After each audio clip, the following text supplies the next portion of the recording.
মানব রচিত আইনের ক্ষেত্রে শাসন ব্যবস্থা হবে, এটাতে আপনারা ভোট দিবেন নাকি কোরআন ব্যবস্থা সেটাতে ভোট দিবেন? বলেন, কোরআন ব্যবস্থা সেটাতে ভোট দিবেন? আরাফার ময়দানে আল্লাহ নবী 1,25,000 সাহাবায়ে কেরামের সামনে যখন বক্তব্য দিয়েছিলেন, আল্লাহর নবী বলেছিল, ও আমার সাহাবায়ে কেরাম, আমি কি তোমাদের কাছে দিনটাকে পরিপূর্ণভাবে পেশ করতে পেরেছি কি না? সাহাবায়ে কেরাম জবাব দিলেন, আপনি আপনার গুরু দায়িত্ব ভালোভাবে আদায় করেছেন। আল্লাহ তাআলা আয়াত নাযিল করলেন, আল ইয়াউমা আকমালতু লাকুম দীনাকুম ওয়া আতমামতু আলাইকুম নি'মাতি ওয়া রাদিতু লাকুমুল ইসলাম দীনা। আমি আজকে তোমাদের দিনকে পরিপূর্ণ করে দিলাম। তো সেখান থেকে আমাদের দিনটা কি একদম পরিপূর্ণ, এতে কোনো কাটছাট করার কারো কোনো সুযোগ নাই। এই দিন পরিপূর্ণ। এই দিন কোরআন সুন্নাহ এমন একটি রাষ্ট্র ব্যবস্থা বা এমন একটি বিধান যেটাকে আপনি যদি অনুসরণ করেন আপনার রাস্তা হবে ফাকাদ ফাজ।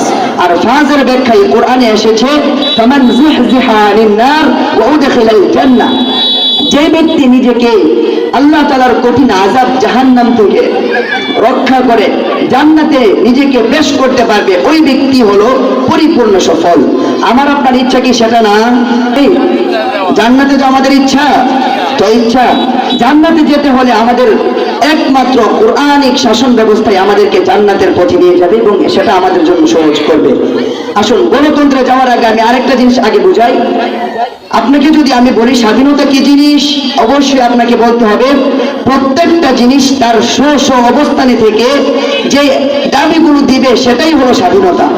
শুনেন, এখন যদি বলে মাছ পানি থেকে উঠতে চায়, মাছ এই ময়দানে আমাদের সাথে বসতে চায়, এখন মাছ যদি বলে আমি স্বাধীন চাই, আমি তোমাদের মতো এই উপরে রাস্তাঘাটে চলতে চাই, এখন প্রকৃতপক্ষে সেটা কি স্বাধীন চিন্তাবোধ নাকি বোকামি? বলেন, মাছ কি উপরে উঠলে বাঁচবে?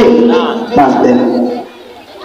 ঠিক তদ্রুপ আপনার ঘরের গবাদি পশু, গরু হোক অথবা ছাগল অথবা মেষ, সে যদি বলে মালিক আপনি ঘুমান খাটে, আমাকে রাখেন গোয়ালে, আমি চাই আপনার সাথে খাটে ঘুমাতে, সেটা কি তার স্বাধীনতা?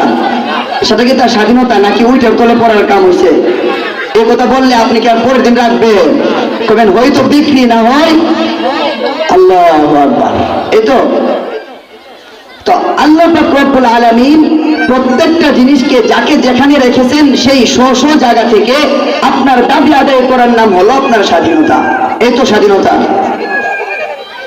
যে মহিলারা স্বাধীনতার নামে বলে পুরুষ আর মহিলা সমান অধিকার চাই, সমান অধিকার চাই, সেই মহিলা সে তার জায়গা থেকে স্বাধীন চাচ্ছে নাকি সে তার জায়গা থেকে বোকামি করছে? বলেন।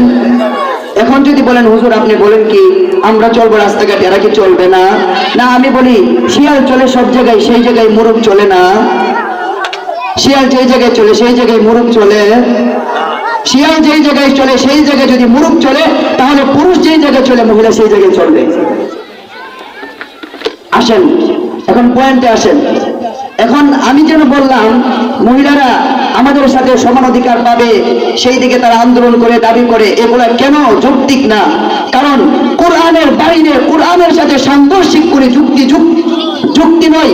কোরআনের সাথে সাংঘর্ষিক কোন যুক্তি সেটা হলো শয়তানি। সেটা কি? শয়তানি।